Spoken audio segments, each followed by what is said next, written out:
Dark bleatings, everybody. Sorry this video is going up a little bit late today. I am very tired. I've had hardly any sleep for like a week and I stayed up playing Dying Light 2 until 9 AM.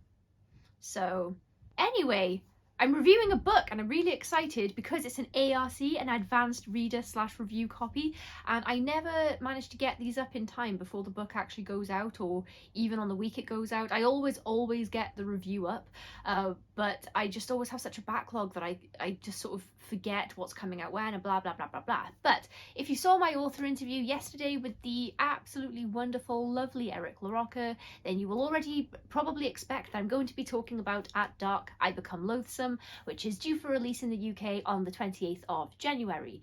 So this book is quite a time. I guess you'd put it in the extreme horror genre, but it's not in sort of Match or Jonathan Butcher, Duncan Ralston kind of territory. It's more I'd compare it more to Poppy Sebright / Billy Martin. So if you're sort of unfamiliar with Exquisite Corpse and works like that, it's a really emotionally dark book. The subject matter is very heavy, but it's dealt with quite a lot of empathy, and I wouldn't say that there's any extreme violence or extreme sexual acts or anything like that.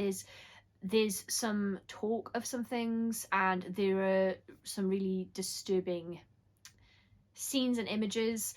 So I guess this kind of extreme horror is more psychological than physical, maybe, although there are physical elements to this, and we'll go into that. For now, this is going to be non-spoiler. If I go into spoiler territory, it'll be towards the end, and I'll let you know ahead of time that that's coming up. So, yeah, rest assured I won't spoil anything for you if you're interested. So, what is Exquisite Corpse? I make that comparison with the highest compliment possible, by the way. Exquisite Corpse changed my life, and Poppy Sebright / Billy Martin is an amazing author. Anyway, as is LaRocca. So, this story is about a guy called Ashley who is bereaved. He lost his wife to illness, so he's widowed, and he's also lost his son in a different way because his son went missing a year ago and the police are no closer to finding him. So we're dealing with automatically, like straight away in the initial setup, we've got a man who is dealing with grief, and then we also have a guy who's dealing with loss, and those two things aren't necessarily the same thing. And I just thought that that was really interesting as a character point straight away, because he's already going to be in the darkest place imaginable, with, you know, I can't imagine what it's like to lose a child but not even know what's happened, or where they want them to blame yourself for it and all of that kind of stuff. And then he doesn't even have a spouse to lean on because she's gone, and gone before her time in a horrible way as well. So that's kind of the mindset of this guy. Also, yeah, I should say before we go on, trigger warnings for because this book, like I said, deals with really emotionally heavy things, including ideation of the, I don't know how to say, I'm not going to get monetized on this anyway. It deals with suicidal ideation, and depression and grief and things like that. Okay, so this is the territory that we're in. So he is sort of plodding through life, and the only thing that's really keeping him going is the hope that he will see his son again and he'll be returned home at some point to him, or he'll find him, whatever. And as a sort of coping mechanism, the thing that he does for work is he's developed a ritual to help other people who are in the same sort of emotional state as him, a similar sort of ballpark. So it's basically a fake death ritual, which involves burying people alive and then digging them back up.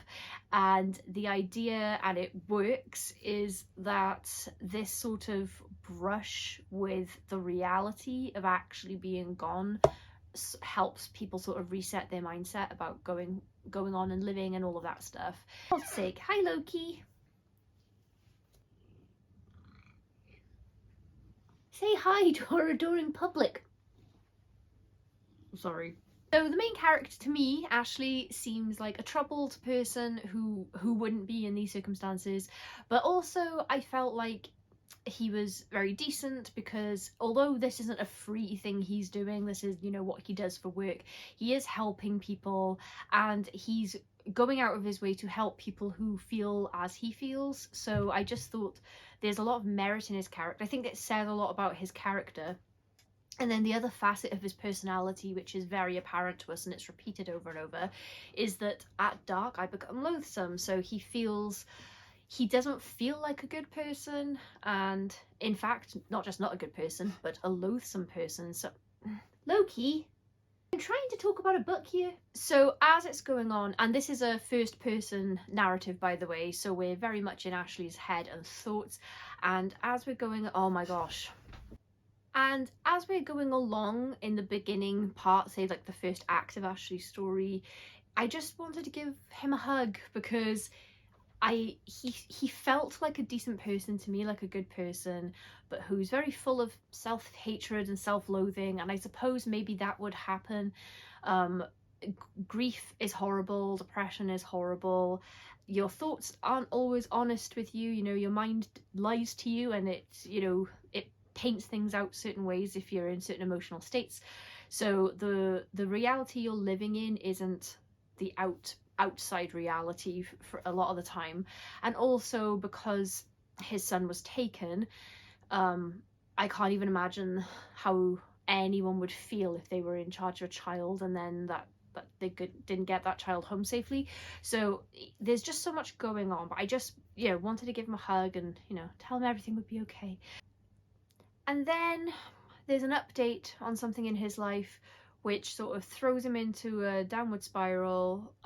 He feels like all hope is lost, and the bitterness starts coming in, and he decides on his next client that maybe he won't dig them back up after the fake death burial, but obviously they wouldn't know that while they're being buried.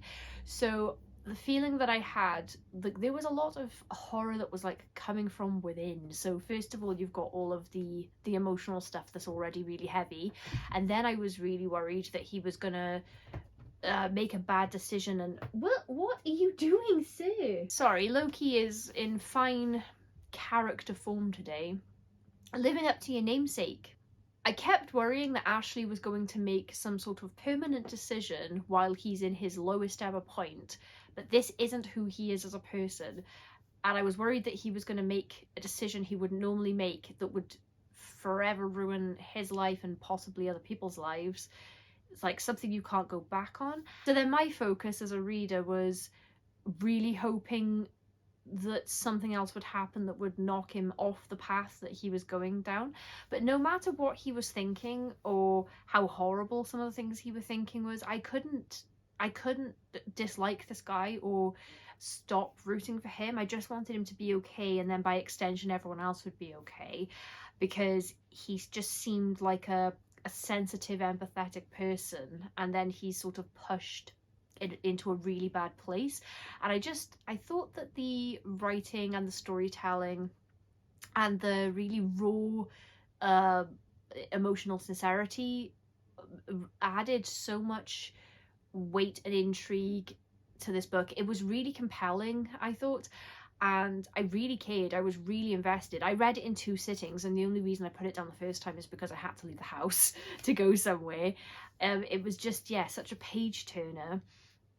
And then, so that's our central narrative with what's going on. And then there aren't really secondary narratives going on here. It's all tied into one thing, but there are other things, like Ashley follows the blog of someone whose spouse became ill, and then that opened up a whole facet of sort of mental weirdness that he's following. And also he talks to a potential customer online who tells him a really depraved story about somebody that was basically held against their will and trapped and stuff. So like there are like your sort of like nastier elements to the book, but it's just the way that it just felt like everything was weighted and there was a purpose behind everything. I didn't feel like there was anything gratuitous for shock's sake or just to make you squirm.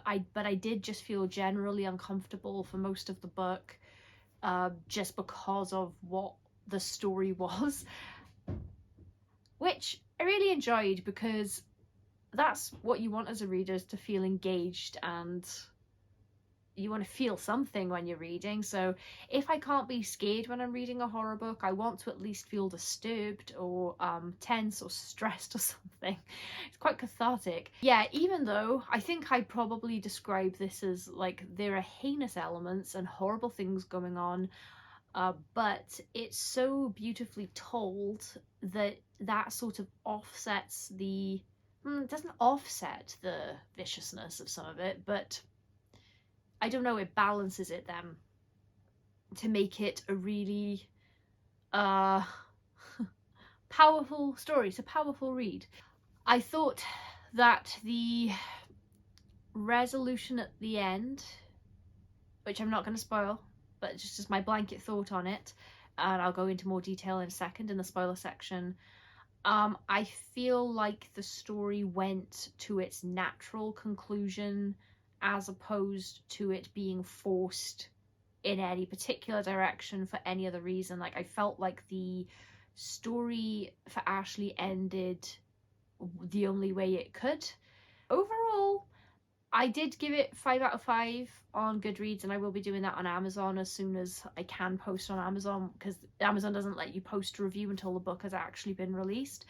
But I would recommend it to horror fans who prefer horror on the really dark psychological side, with these like really interesting elements, rather than people who are looking for all-out violence or gore, or like, it's definitely not the kind of horror story for someone who, say, enjoys a gothic ghost tale. It's it's not that brand of horror. It is sensitive, and it's, yeah, I've said it 1,000 times, but it's very heavy. So now I'm going to go into some spoilers, and in case you're washing the dishes or something while you're listening to this and you don't want to hear them, don't panic and scrabble to turn it off. I'm going to tell you something just to fill up a few seconds while you're doing that.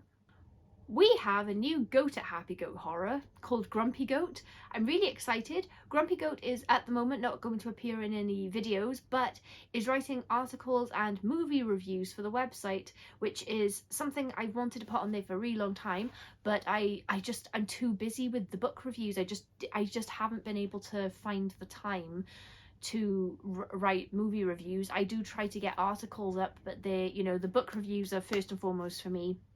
And Happy Goat Horror, besides Gamer Goat for our Friday videos, I am a one-person show kind of for the website. So I'm very, very excited, and I hope you'll all welcome Grumpy Goat on. The quality of the stuff that he's writing is wonderful, and I just feel very fortunate that he wants to be, in the goat tribe and hasn't taken his excellent stuff elsewhere. So there you go, tangent over, and now we're going into the spoiler section. When Ashley decides that he might not dig this next customer up, it's because the police have found his son's hat with a lot of blood, so much blood that survival would have been very unlikely if this is his son's blood. So that's what sets him down this path, because he really was holding out hope, even though he kind of logically knew that a year later, if his son hasn't been found, it's not likely anyway. But he didn't know, and now he knows enough to know he should give up all hope, but he can't. It's just awful. It's just that kind of limbo is just the worst place to be in. I can't even imagine it. And so when he starts thinking there really is no point to life, and the people that I'm helping, am I helping them, or am I just forcing them to live longer when they don't want to? Maybe death is a valid choice, and maybe that's what I should be giving them instead. So even though it's awful, because the woman that comes to him next, she's had a loss in her life as well. She seems very nice, just in need of some comfort and some companionship, really. The kind of person that, she clearly doesn't have other people to lean on, and maybe if she did, she'd be making steps toward recovering as much as someone can from a loss. But yes, instead she finds Ashley, and the reason that she wants to do this ritual is because she does want to live, but she, you know, she's finding it hard to find any reason to, but she doesn't actually want to die. Like, people who are looking for reasons to stick around don't want to go. So knowing that about her, and then knowing that Ashley is full on planning to just bury her without telling her and never dig her up again, it was, oh god, I was just on the edge of my seat, really hoping that he just didn't do this. And even though it's a really heinous, horrible thing to do, because we're in his inner monologue, we know that it's not because he's just some demented killer or anything. He's never done anything like that. It's because he really has lost all scope of the point of living, or he can't even imagine why anyone would want to anymore. And obviously, you know, this now affects other people because he's not taking this out on himself, he's taking it out on an unsuspecting person who is putting their trust in him and paying him for it too. So he buries her and then drives off, and I was, for the rest of the story, I just couldn't stop thinking about how much time of oxygen do you have when you've been buried in a casket. And then he goes off to meet the guy who told him the really depraved story, who's also the next customer, and he's full on planning to just bury him alive too. He's aware that he can't just keep going places and buying caskets without any funeral plans in place, because people will get suspicious about things like that. So I think he knows that he's on a ticking clock of how many times he can actually get away with this before it's, you know, some links are drawn. But he doesn't care because he's lost his purpose. But when he meets this guy, it doesn't go as planned, because there's a very obvious mutual attraction between them in the first place, which sort of, it's interfering with his thought process. Also, this guy seems to be vetting him rather than the other way around. Like, you know, is Ashley the guy to do this ritual? Can he even help? Is he qualified and all of this?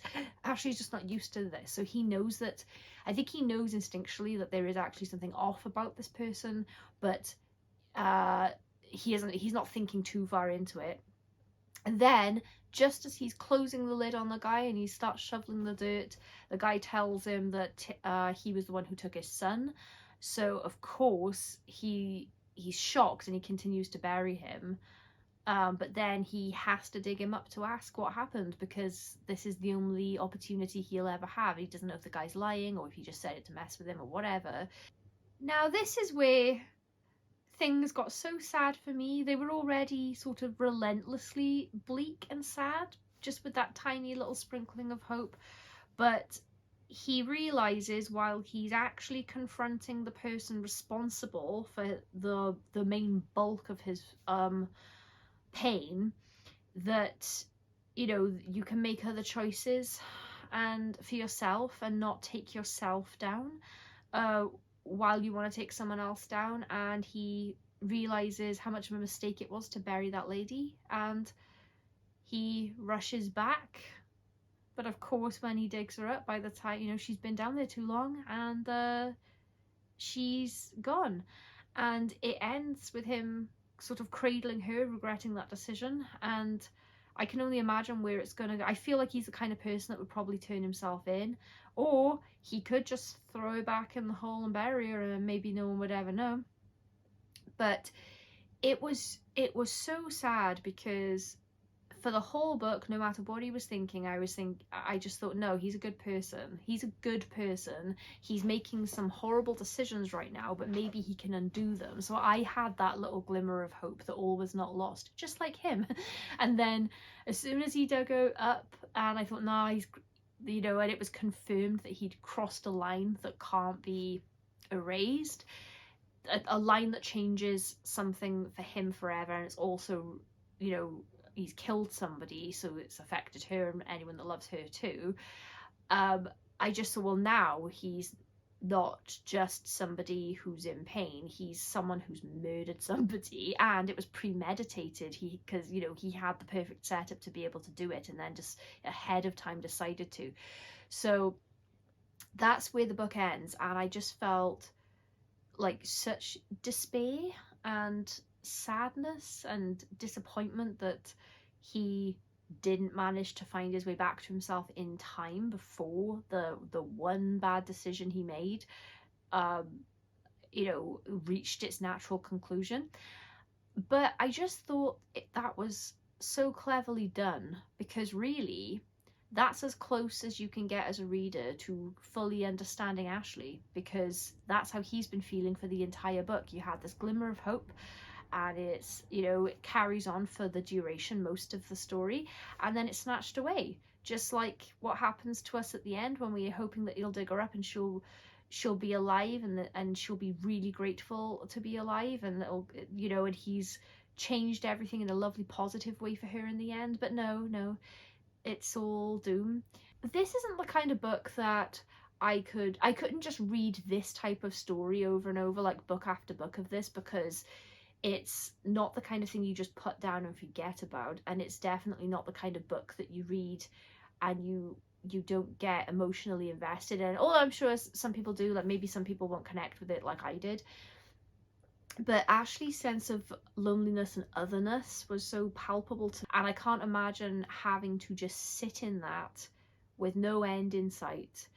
It just must be so awful. So yeah, I got a lot from this book. I thought that the premise with the burials and everything, and that in itself was very unique. I've never read anything like that before. I think that Eric depicted all of the characters just, I don't know, with so much emotional grace. Even the guy that is irredeemable is interesting at the very least. You know, like there's no way that you're going to be on side with a guy that tells you he took a kid whether he did or not. But he did. So that guy is irredeemable, but he's not a one-note villainous character. He has depth as well. There's, you know, he's got his own turmoil. Like, I didn't sympathize with him at all because of what he did, but there was, I don't know, there was just so much more. Eric just gave us so much to sort of hold on to with these characters and think about. I wouldn't recommend this to a general horror audience the way that I might recommend like a Stephen King book, because this is a very particular brand of horror. Eric is very unique. I've made the Poppy Z Bright comparison, and I did get Exquisite Corpse sort of vibes from this book, but not because the stories aren't similar at all. It's just, but it's the way that the most horrible things are being told to you in such a beautiful, sensitive way. That is Eric's brand of horror, just bringing you the most horrible things, but in a way that's so artistic without being pretentious, extreme without getting really silly. I don't know. There isn't anyone else like Eric. I'm always really impressed by how big of a world he paints and how much weight the world of the central character is given. Who would I recommend this to? I would recommend this to I would recommend it to extreme horror fans. I think I've written in my written review that this isn't extreme horror, but I just mean in those sort of typical, stereotypical senses. But it is. Now I'm gonna have to change that, because now that I'm thinking on it more, I mean, it very much is, because it's still making me nervous. I'd recommend this to people who are looking for sort of a like darker psychological read. People who maybe want to confront some really hard subject matter. I think maybe there is a sense of catharsis in reading something like this and sort of like sharing these kinds of thoughts. And it's just, or if you're the kind of person who isn't overly upset by the topics that are sort of covered, and you're looking for sort of a deep character study, I think it would be great for that, if that's kind of your jam for reading taste as well. Basically a perfect read for me, I think. And on a lighter note, I saw this... Subscribe! And if you don't... someone in this house is getting buried alive. And it was just nothing but fluffy kittens, so that was really nice. The last thing I'll say before I go is I'm going to put the pre-order links for the book in the description, and also the link for Eric's website as well, in case you want to check out his other work if you're completely unfamiliar with him. But the other exciting thing, potentially exciting because, you know, development hell and all of that, but Norman Reedus has optioned this book for a film, and I really hope that that comes to pass, because I think this would probably, I feel like this would be more in line with like an A24 production in its sort of bleakness and stuff, but I would really love to see this put to screen, because I would love to see that fake death ritual put to screen if it's done well. And I do think Norman Reedus does tend to pick good projects to work on, so I really hope, I've got my fingers crossed for Eric that that comes to pass, because nothing is set until it's done. But yeah, that would be really cool. And I will be back on Thursday. Bleed!